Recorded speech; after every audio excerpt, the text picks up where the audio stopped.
যারা এই জামাত ছেড়ে শুয়ে আছে আফজালু তারা বেশি উত্তম মিনাল্লাতি ইয়াকুমুন ওদের চাইতে যারা এখন এই তারাবি পড়ছে।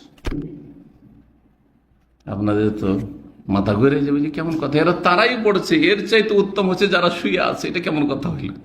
হ্যাঁ, উমর রাদিয়াল্লাহু তাআলা এই দৃশ্য দেখে পছন্দ করলেন না। কেন এই বিক্ষিপ্ত মুসলিমরা এখানে আল্লাহর ঘরে তো কেমন লাগছে যেন। বলছে এমনি আমার মত হচ্ছে, আমি দেখছি, মানে আমার মত, এখান থেকে রায়, আরা থেকে রায় মানে হচ্ছে মত। আমার মত হচ্ছে লাউ জামাতু হাউলা আলা কারিন ওয়াহিদ, এদেরকে যদি আমি একত্রিত করে দিই একজন ইমামের পেছনে, একজন কারি মানে একজন ভালো কিরাত করে এমন ইমামের পেছনে, লাকান আমসাল, তাহলে লাকান আমসাল মানে আফজাল, তাহলে এটা বেশি উত্তম হয়, বেশি ভালো। এরকম বিক্ষিপ্তভাবে এই তাহাজ্জুদ বা তারাবি আদায় করার চাইতে একসাথে করে দিলে এটি বেশি উত্তম হয়। সুম্মা আজামা, তারপরে দৃঢ় সংকল্প হয়ে গেলেন, দৃঢ় সংকল্প করলেন যে কাজটা করেই ফেলি। প্রথম মত পোষণ করলেন, তারপরে এটার জন্য কি করলেন, দৃঢ় সংকল্প করলেন যে না করে ফেলি। চূড়ান্ত সিদ্ধান্ত নিলেন। ফাজামাহুম আলা উবাই বিন কাব, তারপরে তাদেরকে একত্রিত করে দেন উবাই বিন কাবের ইমামতিতে। উবাই, তুমি রমজান মাসের তারাবির ইমামতি করো। কি করো? ইমামতি করো। আর মুয়াত্তা মালিকে বললাম যে তামিম আদ-দারি রাদিয়াল্লাহু তাআলার কথাও রয়েছে।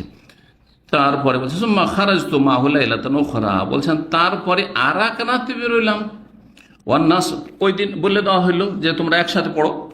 আর তারপর বলছে আর এক রাতে বেরোলাম তার সাথে। ওয়ান্নাস ইউসাল্লুনা বিসলাতি কারিম, তারপরে দেখি লোকজন সালাত আদায় করছে তাদের ইমাম সাহেবের মুক্তাদি হয়ে, মানে সবাই একসাথে জামাত করছে মসজিদে নববীতে। ফাকাল উমর রাদিয়াল্লাহু তাআলা, চমৎকার একটা দৃশ্য। সেই দিন এসেছিলাম বিক্ষিপ্ত হয়ে ছড়িয়ে ছিটিয়ে লোকেরা সালাত আদায় করছিল, আজকে দেখছি এক জামাতে কত সুন্দর লাগছে মাশাআল্লাহ। তো এই দেখার পরে বললেন নেমাল বিদআতু হাযিহি, অন্য রিওয়ায়াতে রয়েছে নেমাতিল বিদআতু হাযিহি, এই বিদআতটি কতই না চমৎকার, এই বিদআতটি কতই না চমৎকার। ওয়াল্লাতী ইয়ানামুন আনহা, হাদিসটা শেষ করেনি। আর যারা এই জামাত ছেড়ে শুয়ে আছে আফজালু তারা বেশি উত্তম মিনাল্লাতী ইয়াকুমুন ওদের চাইতে যারা এখন এই তারাবি পড়ছে। আপনাদের তো মাথা ঘুরে যাবে যে কেমন কথা, এরা তারাই পড়ছে, এর চাইতে উত্তম হচ্ছে যারা শুয়ে আছে, এটা কেমন কথা হইল?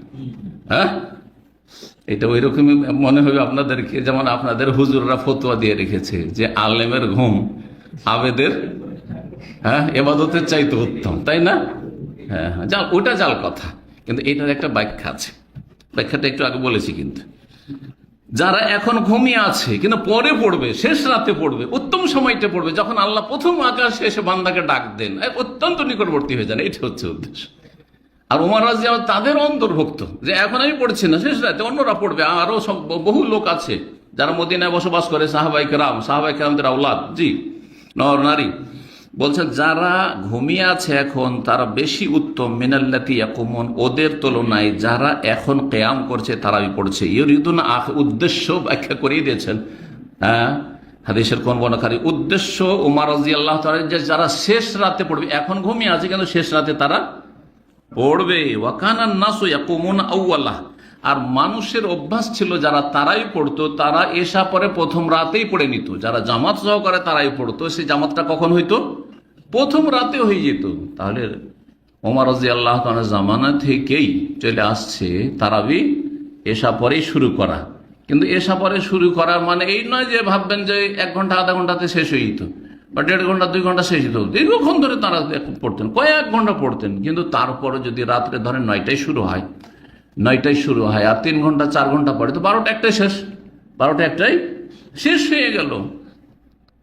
পক্ষান্তরে যারা রাত 12টার দিকে শুরু করলো তারা একবারে ফজর সাহারি পর্যন্ত চালাইলো, তারপরে শোহর করতে গেল, এটা বেশি উত্তম।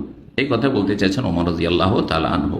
জি, ওয়া কানা নাসু ইয়াকুমুন আওয়ালা, সেই যুগে লোকেরা যখন প্রথম তারাবি জামাত সহকারে শুরু করেছিল, প্রথম রাতে তারা কিয়াম করতো, তারাবি পড়তো, তারাবির সালাত অথবা তাহাজ্জুদ যত গোপনে পড়বে তত ভালো।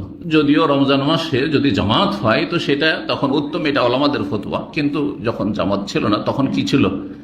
ফরজ ছাড়া যত সুন্নাত নফল আছে যত লুকিয়ে পড়বে তত বেশি ফজিলত। কোয়ালিটি যদি ভালো হয়, কোয়ালিটি যদি ভালো হয়। এখন আপনার মসজিদে তারাবি হচ্ছে আধা ঘন্টা, 20 রাকাত হানফিদের হলো আধা ঘন্টা, আর যদি আহলে হাদিসে 8 রাকাত হয় তবুও আধা ঘন্টা, ওই আধা ঘন্টাতে সীমিত, আধা ঘন্টাতে শেষ। কথা বুঝছেন না? আর আপনি চাইছেন আমি 2 ঘন্টা পড়বো, তাহলে কোনটা বেশি উত্তম? 2 ঘন্টা উত্তম, জামাত উত্তম নাই, বুঝে গেছে না? কিন্তু কোয়ালিটি ঠিক থাকতে হবে। আবার এইটা করলেন, মনটা চাইলে অনেকে আবেগী, তো আমাদের তো অধিকাংশ আবেগী আপনারা, তাই না? আবেগ যে আমি আধা ঘন্টার আগে কি নামাজ, এই মোবারক রাত, আর এই আল্লাহ ফজিলতের দিন, ফজিলত রাত, রমজান মাস চলে যাচ্ছে, আধা ঘন্টা কেন পড়বো? তারপরে ফরজটা পড়ে চলে আসলেন, আর আসার পরে ভাবলেন যে রাত্রে উঠবো আর 2 ঘন্টা পড়বো, আর বেশিরভাগ রাতে দেখা যাচ্ছে যে না ফজর হয়ে যাচ্ছে।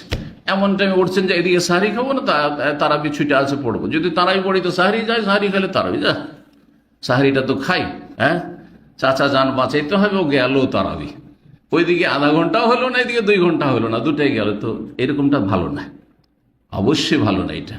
তো এইরকম লোকেরই সংখ্যা যেহেতু বেশি এখন, হ্যাঁ হিম্মত দুর্বল হয়ে গেছে, ওই মেহনত পরিশ্রম করব, কঠোর মেহনত করব, মুজাহাদা করব নাফসের সাথে, এবাদত বন্দেগীতে মেহনত করব, এইরকম মন মানসিকতা খুব কমই লোকের আছে।